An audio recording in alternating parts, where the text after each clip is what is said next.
नमस्कार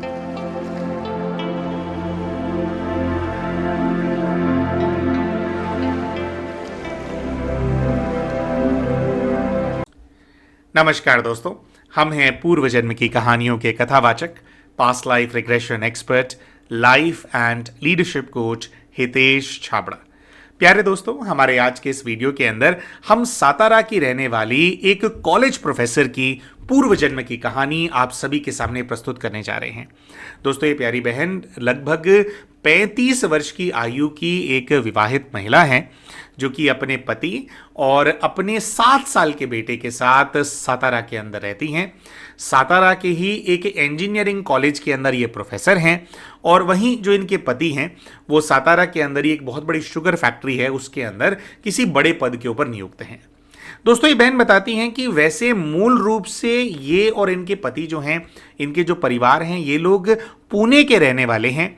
लेकिन आज से 3 वर्ष पहले जब सातारा के इस इंजीनियरिंग कॉलेज के अंदर इनको प्रोफेसर की नौकरी लग गई तो ये यहाँ पर शिफ्ट हुई और उसके कुछ ही महीनों के बाद जो इनके पति हैं उन्होंने भी यहीं की, जैसे हमने बताया, एक शुगर फैक्ट्री के अंदर नौकरी कर ली। अब दोस्तों, बात कुछ ऐसी है, ये बहन बचपन से ही नाक में दर्द होने की एक समस्या है जिससे ग्रसित है। ये कहती हैं कि बचपन से भैया मेरे को नाक के अंदर कुछ दर्द होता है और मुझे ऐसा लगता है कि इससे नाक के पीछे कुछ मेरे को समस्या है और मुझे सांस लेने में थोड़ी प्रॉब्लम होती है। मैं एस्थेटिक हूँ। लेकिन ये कहती हैं कि भैया प्रॉब्लम मुझे हमेशा से थी ये वाली, लेकिन पिछले 3 वर्षों के अंदर ये जो समस्या है बहुत ज़्यादा बढ़ गई है। जब से मैं सातारा आई हूँ अचानक से जैसे ना मेरा ये जो दर्द है काफ़ी बढ़ गया है और सांस लेने का, ब्रीदिंग जो इशू का प्रॉब्लम है ज़्यादा बढ़ गया है। मुझे अपना जो इन्हेलर वगैरह है वो ज़्यादा यूज़ करना पड़ता है। तो एक तो ये बहन जानना चाहती थी कि क्या ये जो स्थान है इनके लिए ठीक नहीं है, क्या इनको सातारा से वापस पुणे शिफ्ट हो जाना चाहिए, घर में कुछ दोष है, क्या प्रॉब्लम है, क्या इनका सातारा से हिसाब किताब है। क्योंकि विशेषकर इनकी बताती कि इनकी समस्या बढ़ गई थी तो ये जानना चाहती थी कि इस बात का क्या सातारा से वाकई कोई कनेक्शन है या इनको किसी प्रकार का वहम है कि भाई वैसे ही हो गया होगा, बस मुझे लग रहा है कि यहाँ पे आकर के समस्या बढ़ गई। तो इस चीज़ के चलते बहन जो है अपना पास्ट लाइफ रिग्रेशन कराना चाहती थी। और दूसरा, इनका पास्ट लाइफ रिग्रेशन कराने का एक बहुत बड़ा कारण है और वह है इनके उधार चंद मामा। जी हाँ दोस्तों, उधार चंद इनके मामा का नाम नहीं है लेकिन उनकी क्वालिटी है या उनकी पर्सनालिटी है। ये कहती है दोस्तों कि इनके एक सगे मामा हैं जो कि इनसे आयु में केवल 5 वर्ष बड़े हैं। तो मामा कम है, बड़े भाई की तरह ज्यादा है। और ये कहती है इनके जो उधारचंद मामा हैं, कुछ ऐसा था कि इनकी नानी माँ की आयु काफी ज्यादा थी। तो जब इनके मामा का जन्म हुआ था तो उनके कुछ ही समय के अंदर जो है इनकी जो नानी माँ जो है उनकी मृत्यु हो गई थी और फिर नाना जी भी गुजर गए थे। तो इनकी जो माँ है यानी कि इनके मामा की बहन, उन्होंने ही इनके मामा का भरण पोषण किया है, उनका लालन पालन किया है, उनको बड़ा किया है। अब दोस्तों, ये बहन बताती हैं कि जो इनके मामा जी हैं वो बहुत बड़े उधारचंद हैं और बहुत बड़े कामचोर भी हैं। वो कोई भी काम करके राजी नहीं है। और ये कहती हैं कि भैया जब से मैं नौकरी पे लगी हूं, जब से मैंने काम करना शुरू किया है, इन्होंने कहा भैया कि अभी ये कॉलेज प्रोफेसर वाली तो अभी 3 साल पहले ही हुई है मेरी जॉब, लेकिन उससे पहले जैसे ये बताती हैं कि भी मैं पीएचडी कर रही थी या पीएचडी करने से पहले ये कहते हैं जब भी मैं जो जॉब कर रही थी तो ये कहती हैं जिस दिन से मैंने पैसा कमाना शुरू किया है उस दिन से मेरे जो मामा हैं मुझसे मेरी तनख्वाह ले लेते हैं। मतलब उस दिन से वो मुझसे पैसा खींचते रहते हैं। ये कहती है भैया अब तो जैसे मैं विवाहित हूँ, लेकिन विवाह होने से पहले के जो 2-3 वर्ष थे मेरे मायके के अंदर, कहते हैं उसके अंदर तो मेरे मामा की पूरी नज़र होती थी। उनको पता होता था कि किस दिन इसकी सैलरी आएगी। तो कहते हैं कि सैलरी जिस दिन आने वाली होती थी उससे 2-3 दिन पहले ही जो मामा है मेरे ऊपर दबाव बनाना शुरू कर देते थे कि भाई मेरे को पैसे की बहुत ज़्यादा ज़रूरत है, ऐसे है वैसे है, मैं वापस कर दूंगा और ये कर दूंगा और वो कर दूंगा। ये कहती हैं कि भैया पिछले 10 सालों के अंदर 15 से 20 लाख रुपए मेरे जो मामा हैं उनको मैं दे चुकी हूं, लेकिन मेरे मामा की जो रिक्वायरमेंट्स है पैसा मांगने की वो खत्म ही नहीं होती हैं। तो हमने इनसे पूछा कि भाई मामा जी करते क्या है, तो कहते हैं कि मामा जी जो है ना वो शेयर मार्केट में काम करते हैं, ट्रेडिंग करते हैं। तो कहते हैं मुझसे पैसा लेते हैं, ट्रेडिंग में लगाते हैं और पैसा गायब कर देते हैं। मुझसे पैसा लेते हैं, ट्रेडिंग में लगाते हैं और ख़त्म कर देते हैं। तो कहते हैं भैया मेरे 15 से 20 लाख रुपए, एग्जैक्ट हिसाब नहीं है इनके पास, करीब 15 से 20 लाख रुपए पिछले 10 सालों के अंदर जो मेरे मामा हैं वो कहती है वो मिट्टी कर चुके हैं। तो हमने कहा कि भैया आपको इतना समय हो गया आपके विवाह को, तो आपने भाई मना नहीं किया, भाई विवाह के बाद तो आप मना कर सकते थे उनको कि भाई मैं पैसे नहीं दूंगी। तो कहती है कि पता नहीं क्या है, वो ना बहुत ही अलग प्रकार से प्रेशर बनाते हैं। फिर कहती है कि जो मेरे पति हैं, ये कहती है इनके जो हस्बैंड हैं, कहती हैं वो ना बहुत वेल ऑफ हैं। तो इनके जो हस्बैंड हैं वो ये कहते हैं कि भाई तुम्हारी तनख्वाह तुम जानो, भाई मेरे को कोई वो नहीं है। कह रही मेरे हस्बैंड मुझसे कुछ भी लेते नहीं है और भाई मेरे पास ही रहता है, तो मेरे पास ही रहता था तो फिर वो मामा प्रेशर बनाते थे, पति को हिसाब नहीं लेते। तो कहते भैया वो ना मुझसे पैसे खींच लेते थे। अच्छा, अब ये कहती हैं कि जब से मैं सातारा में आई हूं तब से मैंने अपने मामा को पैसे नहीं दिए हैं, तो 3 साल हो गए मैंने पैसे नहीं दिए हैं। अब इसका भी कुछ कनेक्शन ये सोच रही है, कह रहे कि भैया इसका भी कुछ कनेक्शन हो सकता है क्या कि मेरी ये जो सांस लेने की प्रॉब्लम है ये बढ़ गई है जब से मैंने उनको पैसा देना बंद किया है। तो हमने इनसे पूछा कि भाई तो भाई फिर उन्होंने पीछा छोड़ दिया। तो कहती नहीं, पीछा क्या छोड़ दिया, कहती मुझसे अब ले नहीं पाते हैं क्योंकि मैं दूर आ गई हूं। पहले तो जैसे घर आ जाते थे और मतलब सामने से प्रेशर ज़्यादा बन जाता था। कहती अब जो है मेरे पति से लेते रहते हैं, कभी 10 दे दो, कभी 15 दे दो, है ना, दामाद जी चाहिए चाहिए। तो हमने इनको कहा कि भाई अपने पति को आप समझाइए कि भाई ना दिया करे। तो कहती हैं कि नहीं, मेरे पति का ना कुछ ऐसा है, वो ये कहते हैं कि ना ये ऐसा मुंह बनाता है, ऐसी आवाज़ में बात करता है, मेरे से ना मना नहीं किया जाता। तो कहती हैं कि फिर मेरे पति कहते हैं क्या 10-12-15 हज़ार कोई बड़ी चीज़ है नहीं। तो कहती हैं कभी 10 हज़ार कभी 15 हज़ार। तो कहती हैं कि इनका ना आप लगा लो कि मंथली रन रेट है ही कि 10 हज़ार से लेकर के 20 हज़ार के बीच में मेरे पति से ये पैसा लेते ही लेते हैं। कहती मैंने पति को कई बार मना किया है, लेकिन मैंने मतलब स्ट्रिक्टली मना नहीं किया।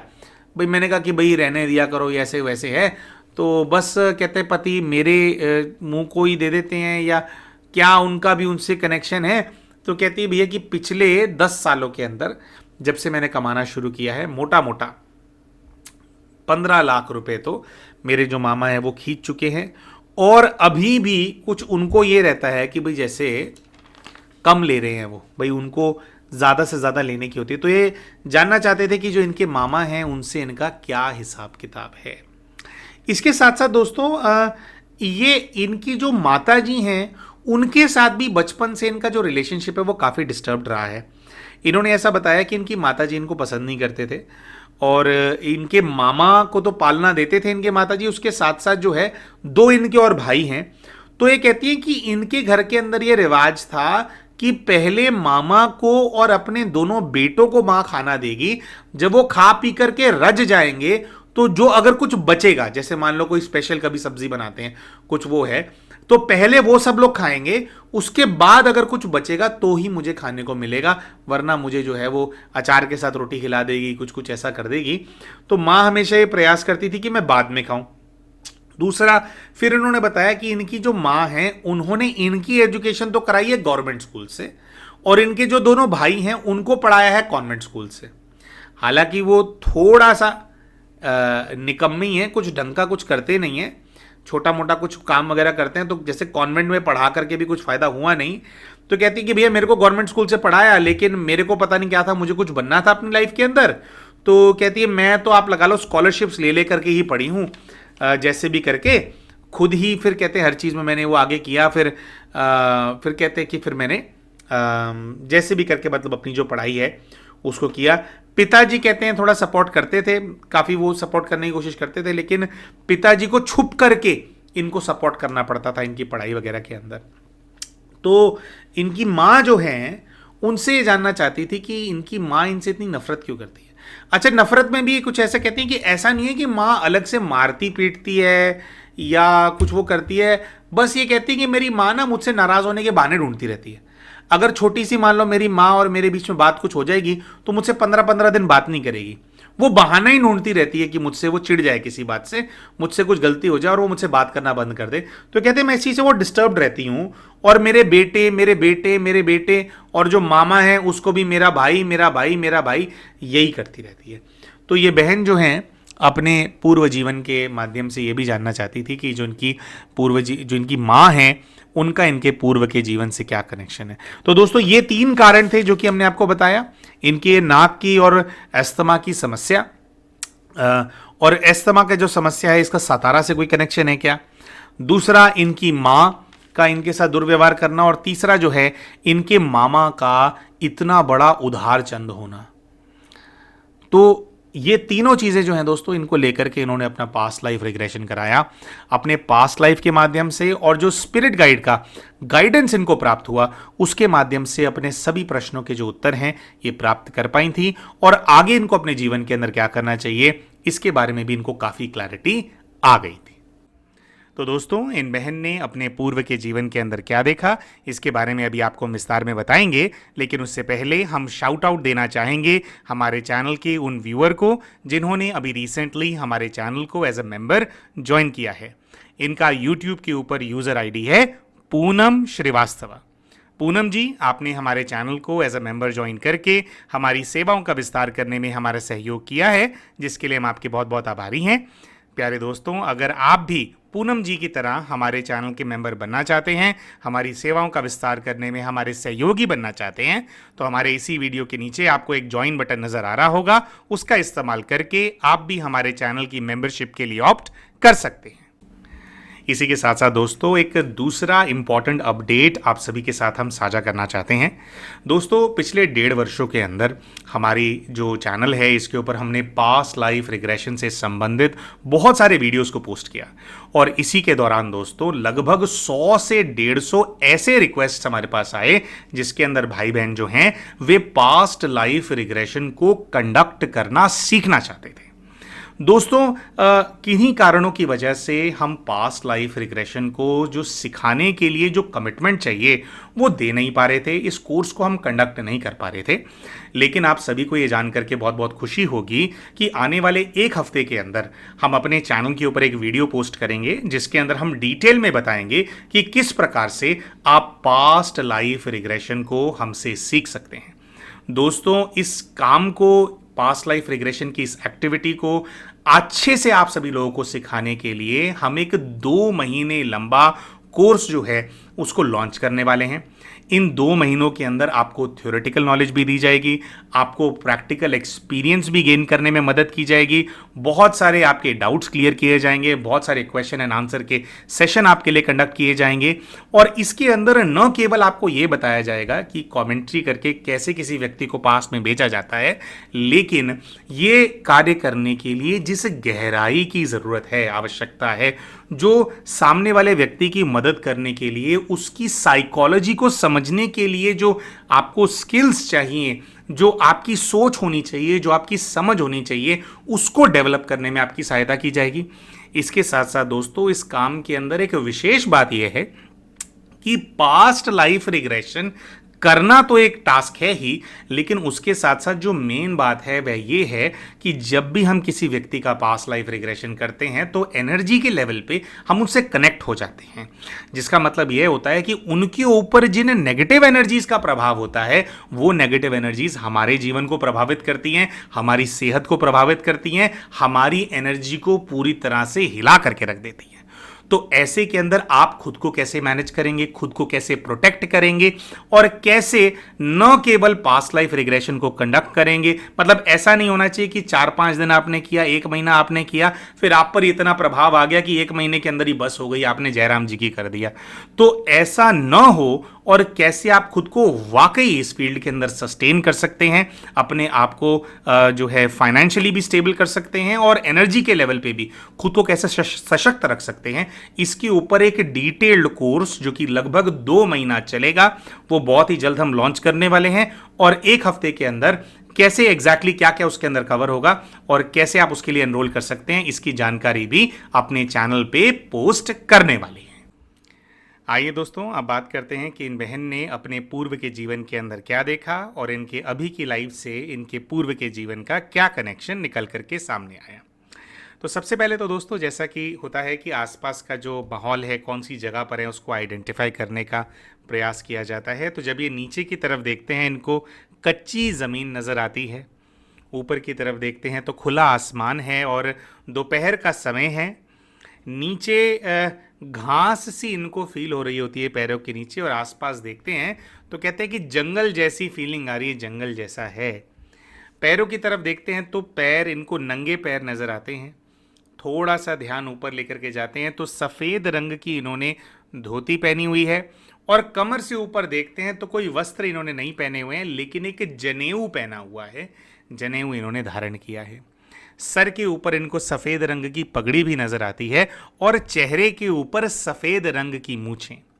ओवरऑल अपने आप को एक लगभग 50 वर्ष की आयु के पुरुष के रूप में ये देख रहे होते हैं। इनसे हम पूछते हैं कि जंगल के अंदर आप क्या करने के लिए आए हैं, क्या काम है, तो ये बताते हैं कि मैं जंगल के अंदर लकड़ियां काटने आया हूं। थोड़ी देर ये खुद को लकड़ियां वगैरह इकट्ठी करते हुए देखते हैं, और फिर देखते हैं कि लकड़ियां काट के ये वापस जा रहे हैं।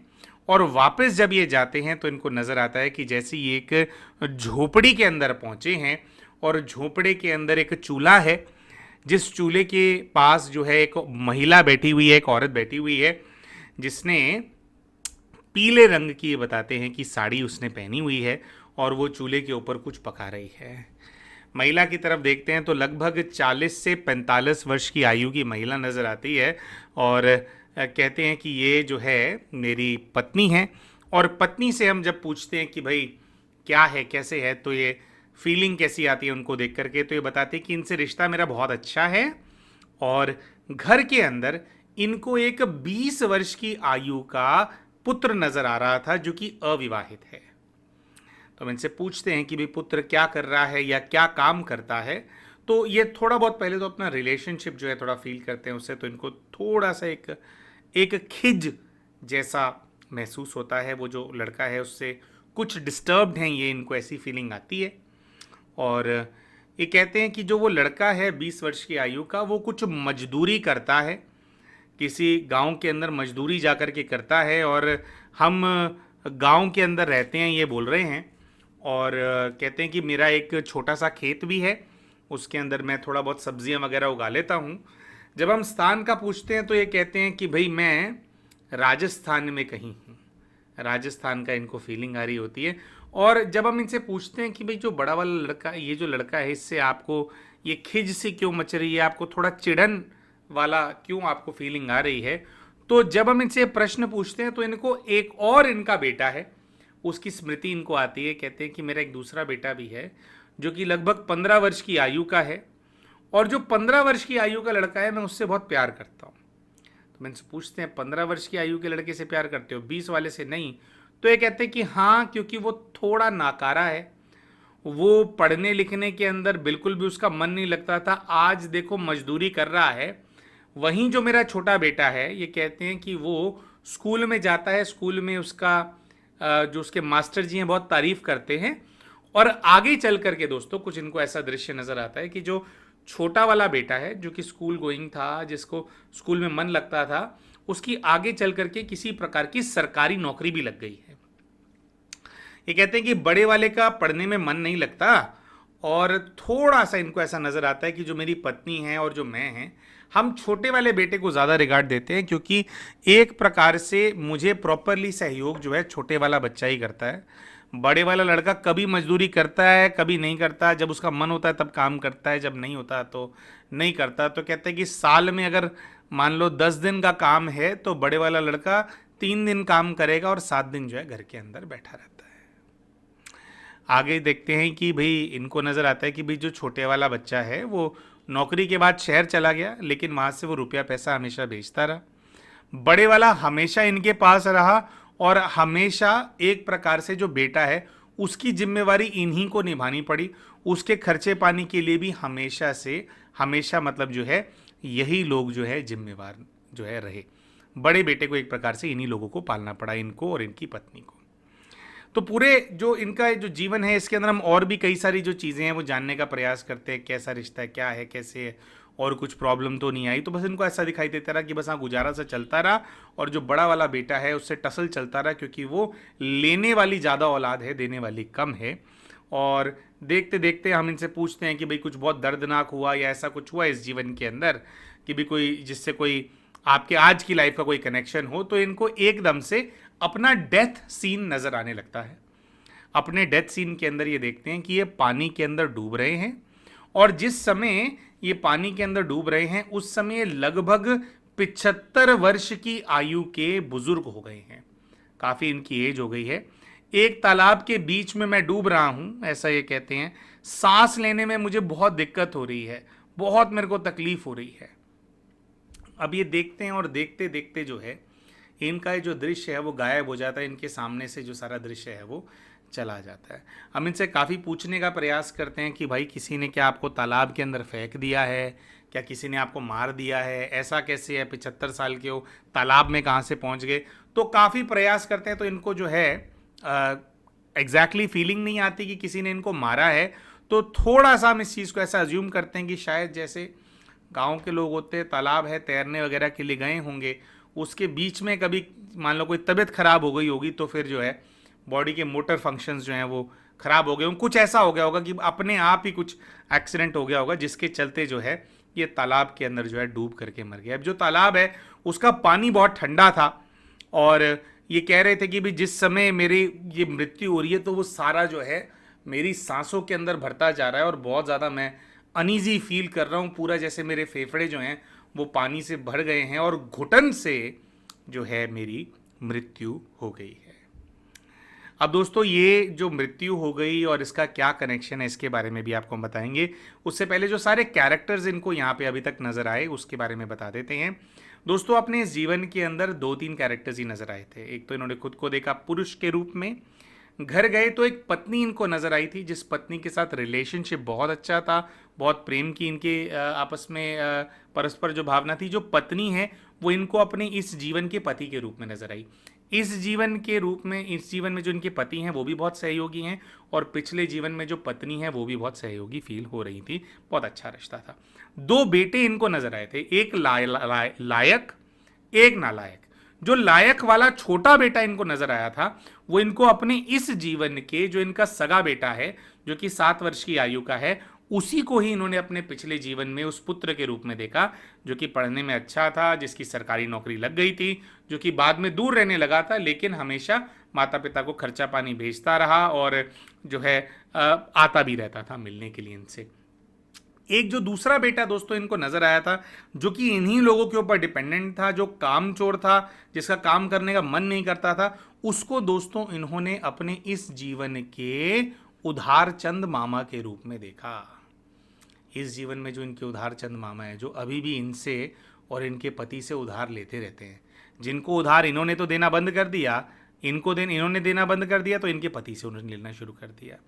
फिर इनका दोस्तों याद होगा इनके पति ने ये बात इनको कही थी कि भाई वो मांगता है ना मुझसे, ना मना नहीं किया जाता। तो दोस्तों कहीं ना कहीं जैसे पिछले जीवन में इनके जो पति हैं वो इनके जो मामा हैं उनकी माँ रहे हैं।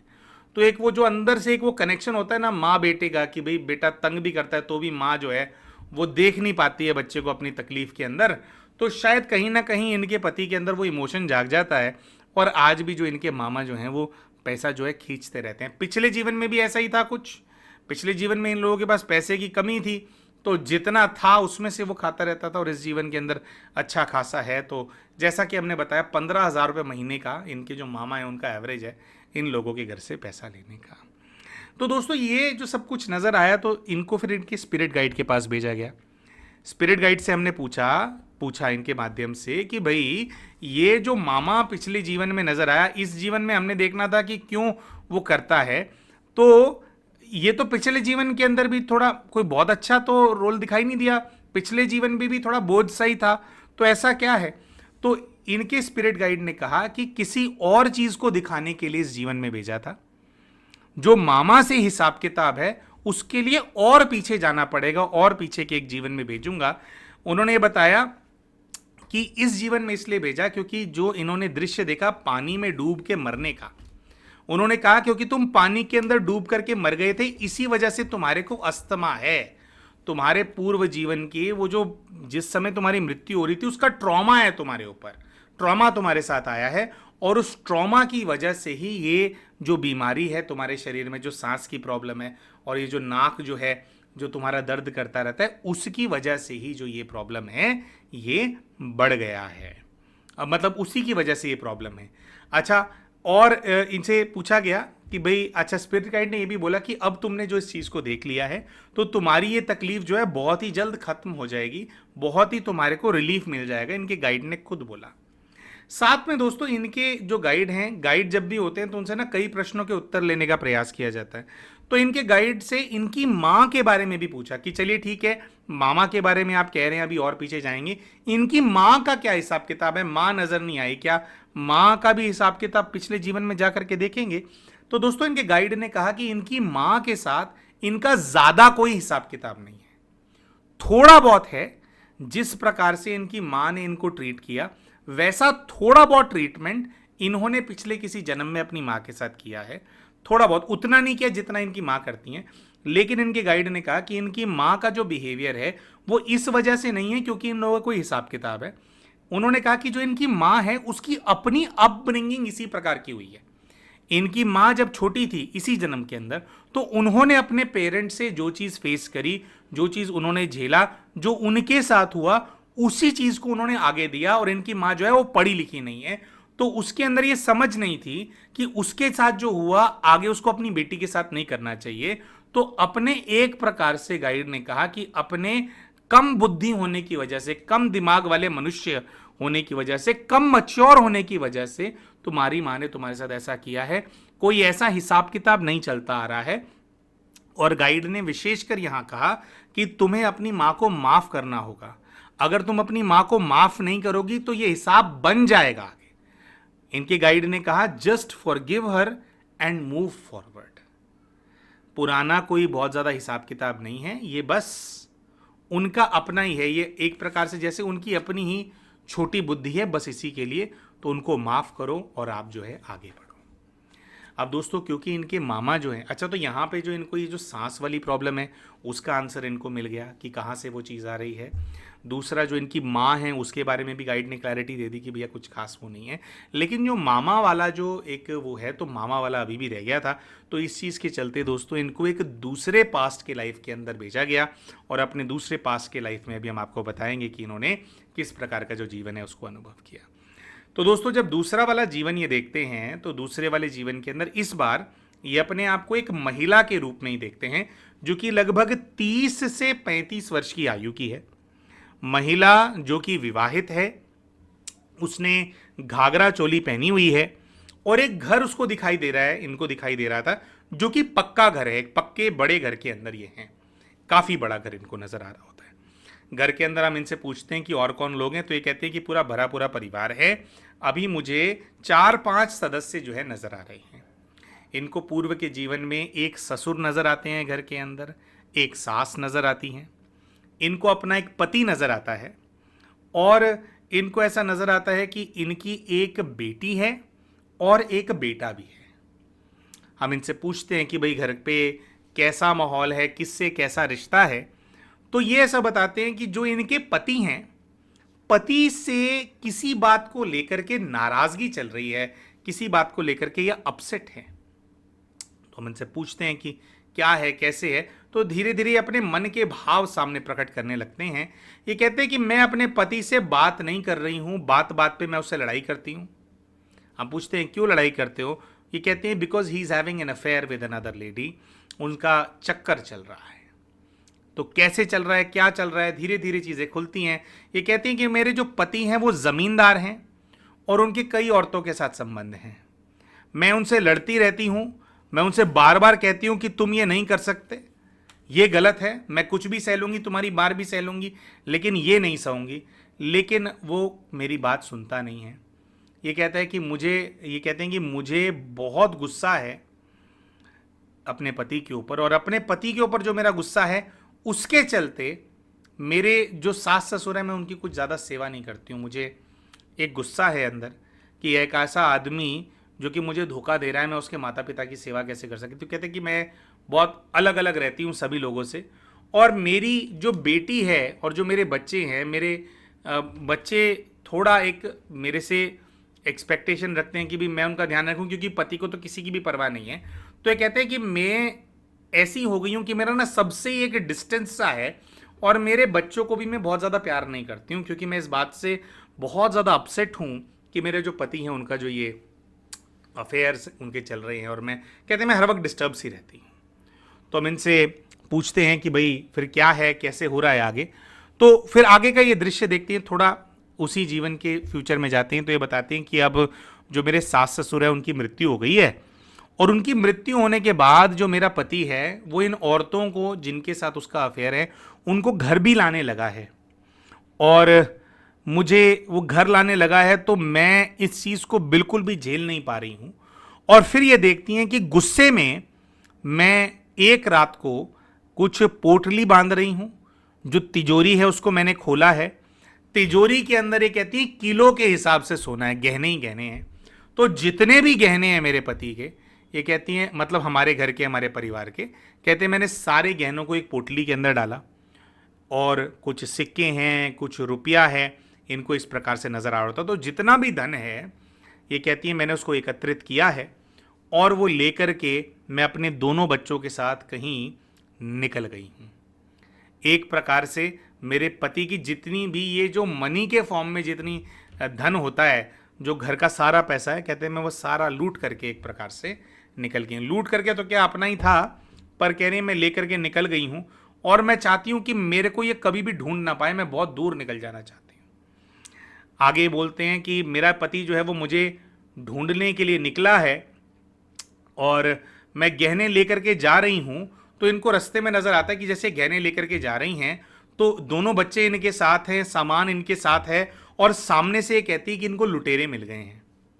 लुटेरे मिल गए हैं, तो उन्होंने क्या किया, इनका सारा जो पैसा है उसको छीन लिया है, और इनकी हत्या करके इनको एक तालाब में फेंक दिया है।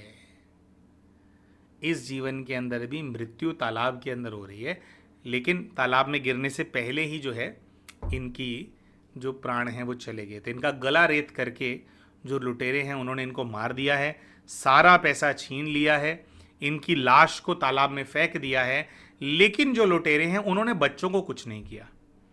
बच्चों का चेहरा देखा, बस लूटपाट करके माँ को मार के बच्चों को वहीं रोता हुआ छोड़ करके जो लुटेरे हैं वो चले गए हैं। ये कहते हैं कि तालाब के अंदर जो मेरी लाश है वो तैर रही है, वो ठंडी पड़ गई है, और मैं जैसे उस तालाब के अंदर से एक आत्मा के रूप में इमर्ज होकर के बाहर खड़ी हूँ। मेरे दोनों बच्चों के साथ मेरे दोनों बच्चे रो रहे हैं, और मैं उनकी तरफ देख रही हूँ, और मुझे ये है कि कितना दुख मेरे बच्चे झेल रहे हैं। मतलब अगर मुझे ये लग रहा है कि भाई अगर मैं वहीं रुक जाती तो कम से कम मेरे बच्चों को ये दिन ना देखने पड़ते। पर इनको एक जैसे रिलीफ सा फील होता है, बच्चे रो रहे हैं, रोते रोते इनके बच्चों को इनके पिताजी नज़र आते हैं, और दोनों बच्चे जो हैं वो दौड़ करके अपने पिता के पास जाते हैं। पिता के पास जाते हैं तो सब कुछ अपने पिता को बताते हैं। ये कहते हैं कि मेरे जो पति है उसने दूर से देखा कि तालाब के अंदर मेरी जो लाश है वो ऐसे तैर सी रही है, लेकिन मेरा पति मेरी लाश को वहीं छोड़ करके चला गया। बच्चों से वो बार बार पैसों के बारे में पूछ रहा है, तो बच्चे बता रहे हैं कि ऐसे ऐसे बहुत खूंखार लोग थे, उन्होंने ऐसे मम्मी को मारा और वो चले गए। तो कहते हैं मेरा जो पति है वो उनको भी परस्यू नहीं कर रहा है, उसके साथ कई सारे लोग थे, उसको पता है कि लुटेरे लेकर के भाग गए हैं, अब पैसा मिलेगा नहीं। पति के साथ कुछ अंगरक्षक भी हैं उनके।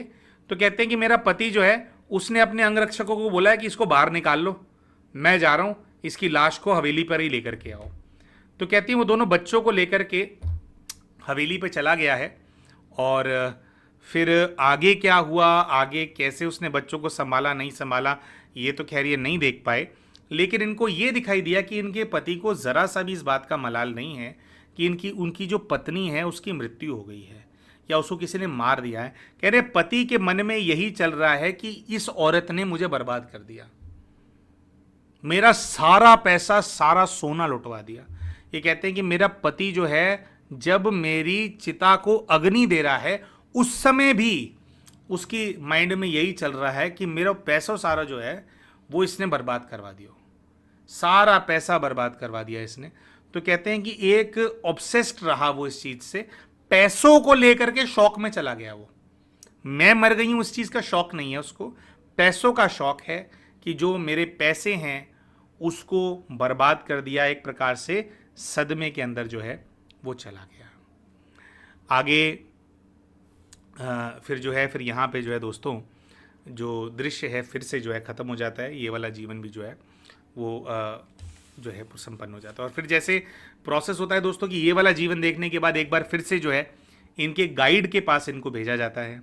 तो फिर गाइड से कुछ और प्रश्न पूछे जाते हैं, लेकिन वो क्या गाइड के पास करके पूछा उससे पहले हम आपको बता देते हैं कि जो सारे कैरेक्टर्स नज़र आए तो इस जीवन के अंदर कौन सा कैरेक्टर क्या है। दोस्तों अपने पूर्व के जीवन के अंदर इनको एक ससुर नज़र आए थे जो कि इनके इस जीवन के दादा हैं। इनकी सास नज़र आई जो कि इनकी इस जीवन की नानी है। दोस्तों जो पति नज़र आया, पति जिसका पैसा, जिस पति के हिसाब से पैसा लेकर के भाग गए थे उसका सारा पैसा बर्बाद कर दिया था, वो पति इनको अपने इस जीवन के उधारचंद मामा के रूप में नजर आए। एक बिटिया थी इनकी, जो इनकी बेटी थी उस जीवन के अंदर इनको अपनी इस जीवन की माँ के रूप में नजर आई, और जो बेटा था वो इनको अपने इस जीवन के भाई के रूप में नजर आया। तो दोस्तों इनके जो ये जीवन है कुछ इन चीज़ों पे ऐसे क्लैरिटी आई कि जो इनकी माँ और इनका भाई जो है उनको एक प्रकार से छोड़ गई थी धक्के खाने के लिए। भाई इनकी गलती की वजह से जो है बच्चे जो हैं फिर वो बिना माँ के वो बड़े हुए। ये जो जीवन इन्होंने देखा था इसके अंदर अपने बच्चों के ऊपर ज़्यादा ध्यान नहीं देती थी, इसके पास आते थे, इनके पास आते थे तो उनको झटक देती थी, क्योंकि ये पति के अफेयर से बहुत परेशान थी। पति के अफेयर थे लेकिन बच्चों का तो उसमें कोई कसूर नहीं था। तो जिसके चलते इनके जो बच्चे हैं जो भी उसमें जो एनर्जी थी थोड़ा बहुत हिसाब किताब इनकी माँ का शायद वहाँ से बन गया होगा, जो कि इस जीवन के अंदर फिर इनको देखने को मिला कि इनकी माँ ने भी जो है इनको थोड़ा अलग थलग रखा। वैसे इनके गाइड ने बताया था कि ज़्यादा इम्पैक्ट नहीं है इस चीज़ का, ये थोड़ा बहुत ही है। मेन तो इनकी माँ की अपनी अपब्रिंगिंग ही ऐसी है।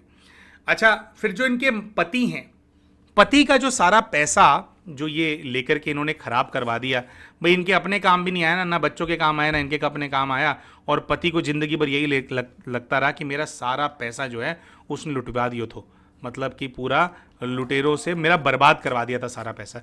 तो इनके गाइड ने बताया कि ये जो तुम्हारा पति है, जो तुम्हारा मामा है जीवन का, उस जीवन में तुमने बहुत एक बड़ा अमाउंट था वो धन जो उसका वेस्ट कर दिया था, तो उसी का ही ऑब्सेशन है उसको। उसको लगता है कि जो भी तुम्हारे पास धन है एक्चुअली में उसका हक है उसके ऊपर। वो तुम्हारे सामने बेचारा बनकर के मांगता है पैसे तुमसे और तुम्हारे पति से, लेकिन असली में तुम्हारे मामा के दिमाग में कुछ ऐसा चलता है, उसको अंदर से फीलिंग आती है कि मेरा हक है इन लोगों से पैसा लेना, मैं ले सकता हूं जितना मर्जी, और बल्कि उसके हिसाब से तो आप उसको इनफ नहीं दे रहे हो, उसको और चाहिए। वो शेयर में बर्बाद करता हो, कहीं भी बर्बाद करता हो, क्योंकि आपने उसका जो पैसा है वो बर्बाद कर दिया था। दोस्तों यहाँ पर जो गाइड हैं उनसे ये वाली बात हमने पूछी कि भाई जो पैसे वाला मैटर है चलो वो तो समझ में आता है, लेकिन पिछले जीवन के अंदर तो जो इनका वो जो पति है वो इतने सारे अफेयर्स कर रहा था और ये सब कर रहा था, तो अगर कोई व्यक्ति ऐसा कुछ करेगा तो कोई महिला क्या करेगी, कब तक देखती रहेगी इन सब चीज़ों को। तो इनके गाइड ने बताया कि ये जो जीवन आपने देखा उसके बाद और भी बीच में एक जीवन है जिसके अंदर इनके वो वाले मामा हैं, उनके उस जीवन के पति हैं। ये कहते हैं उसके अंदर उसको जो उसने ये हरकतें करी है उसकी बहुत सजा कुछ मिल गई है। एक जीवन बहुत ही ज़्यादा उसने दरिद्री में, अकेलेपन में बर्बाद होकर के जो है उसने वो गुजारा है। उसके साथ एक अकेलेपन की भी एनर्जी है। इसी वजह से जो इससे जस्ट पहले इन लोगों ने जीवन देखा था जिसके अंदर मतलब ये वाला जो जीवन है उसके बाद का जो जीवन है, अभी जो लाइफ वन आपको बताई थी, उसके अंदर भी जो इनका बड़ा बेटा था उसकी शादी नहीं हुई थी। इस जीवन में जो इनका मामा है, मामा की भी शादी नहीं हुई। तो ये कहते हैं कि कुछ उसके साथ एक ऐसी एनर्जी भी चल पड़ी जिसके वजह से अब वो किसी के साथ भी घर नहीं बसा पा रहा है। कई सारे जन्म हो चुके हैं उसके अंदर वो घर नहीं बसा पा रहा है, और एक जन्म तो ऐसा है वो पूरी तरह से अकेला तड़पा है, बहुत परेशान रहा है। तो वो वाली जो पॉइंट है कि वो अफेयर करता था, उसने आपके साथ गलत किया, उसकी उसको बहुत सजा मिल चुकी है। लेकिन ये पैसे वाला हिसाब आप लोगों का भी आपस में बकाया था, जिस चीज़ के चलते जो है वो आप लोगों से जो पैसा है वो खींचता रहता है। दूसरा एक और चीज़ थी दोस्तों, इन्होंने पूछा था कि सतारा आने के बाद इनकी जो सांस की प्रॉब्लम है बढ़ गई, उसका कोई कनेक्शन है क्या। तो इनके गाइड ने बताया कि जो सांस फूलना और ये बढ़ जाना इसका जो कनेक्शन है वो सातारा से नहीं है। इन्होंने कहा कि आप सातारा इसलिए आए हो क्योंकि यहाँ पर कुछ लोग ऐसे हैं जिनसे आपका अभी भी हिसाब किताब है। उन लोगों से हिसाब किताब आप पूरा करने के लिए आए हो, जो कि पूरा होने वाला है। जब उनसे हिसाब किताब पूरा हो जाएगा तो आपका वापस पुणे जाने का सबब बन जाएगा। तो ये एक कोइंसिडेंस उन्होंने कहा कि भी आपकी प्रॉब्लम ये बढ़ गई है, वो एक कोइंसिडेंस है। और अब उन्होंने कहा कि भाई अब तो वो ख़त्म ही हो जाएगी, क्योंकि आपने वो जो एनर्जी है उसको रिलीज़ कर दिया है, आपकी मृत्यु वाली जो है अपने दृश्य देख लिया है। लेकिन उन्होंने कहा कि जो ये स्थान है इसका कनेक्शन 2 से 3 आत्माओं के साथ है। उनसे जैसे ही आपका हिसाब किताब खत्म हो जाएगा तो आप सातारा में नहीं रहेंगे, आप लोग वापस जो है पुणे, जो आपका नेटिव प्लेस है, वहाँ पर आप वापस पहुँच जाएंगे। तो दोस्तों ये था आज का पास्ट लाइफ रिग्रेशन का केस। हम आशा करते हैं कि जो कहानी हमने आपके सामने प्रस्तुत करी, जो केस आपके सामने प्रेजेंट किया, ये केस आपको पसंद आया होगा। वीडियो पसंद आई हो तो वीडियो को लाइक करना बिल्कुल ना भूलें। चैनल अभी तक सब्सक्राइब नहीं किया तो चैनल को सब्सक्राइब भी कर लें, और वीडियो में कमेंट करके हमें बताएं कि इस कहानी में आपको क्या अच्छा लगा। मिलते हैं आप सभी के साथ अपने अगले वीडियो के अंदर, तब तक के लिए नमस्कार।